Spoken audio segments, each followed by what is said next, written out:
Hello everyone, my name's David Edgar, I'm the host of Heart and Hand the Rangers podcast, and I'm joining you today after Rangers 2, St Mirren 2 in Paisley. Have you ever worked a notice period? And you know what it's like the last few weeks where, you're going in, but you're not really that bothered. That's what this Rangers squad looks like. A squad that is going through the motions, that's turning up for its work because it has to, but knows that it has no long-term future there. The manager, Barry Ferguson, challenged Rangers players to get 5 wins out of 5. They've fallen at the first hurdle. And to prove that they need to be here, or they deserve to be here next season, well, we got our answer in that regard there, but not in a positive way. Rangers were rotten today, really bad, half-arsed, didn't want it enough. St Mirren wanted it more than we did, and error-ridden performance from Rangers. Created very little and conceded 2 really bad goals, really poor goals as standard. They concede 2 every week, and that was the story of the match. Early on, Rangers could have taken the lead. Cyril Dessers did well to time his run, take the ball down, but then blazed wildly over the bar. But St Mirren had their own chance, their own sitter through Mandaron when Liam Kelly passed the ball straight to him, and he somehow put it over the bar. The first half was a bad game of football.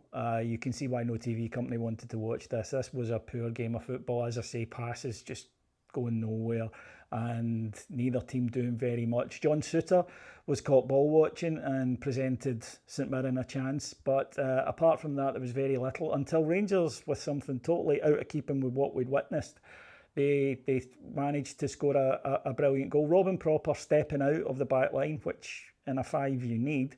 He moved the ball forward, and then some nice quick play by Rangers, one of the very few times, in fact one of twice in the afternoon, where Rangers played forward with pace and purpose, and it came to Cyril Dessers in the box. Nice shimmy and a lovely finish. The Dessers enigma in a nutshell there. One absolute sitter, and then the more difficult one put away.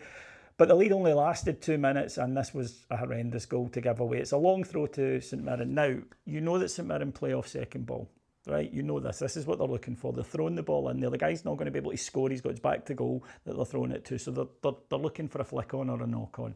The ball comes in, and first of all, he's Clinton Nsiala's man. Nsiala's weak, doesn't get to it, but that's not the last error here. Firstly, John Souttar walks over and thus out of position, doesn't get the ball and is now out of position, and Nico Raskin is standing ball watching as the ball falls to O'Hara and he slams home.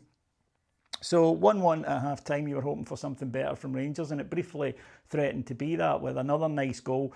St Mirren will be disappointed with this one because it was way too simple. Ball out of central defence up to Mo Diamandi on the half-turn. He spins, plays it to Nico Raskin. He drives on, 20-yard shot, beautiful low, into the corner for 2-1. And then Rangers stopped. And there is really no other word for it. St Mirren dominated territorial for then on in, pinning Rangers back. And it was no surprise when they did get back into it. They missed a really good chance when Souttar got caught dawdling on the ball again. And once is unfortunate, as Oscar Wilde said, twice is careless. And it was a good save by Liam Kelly.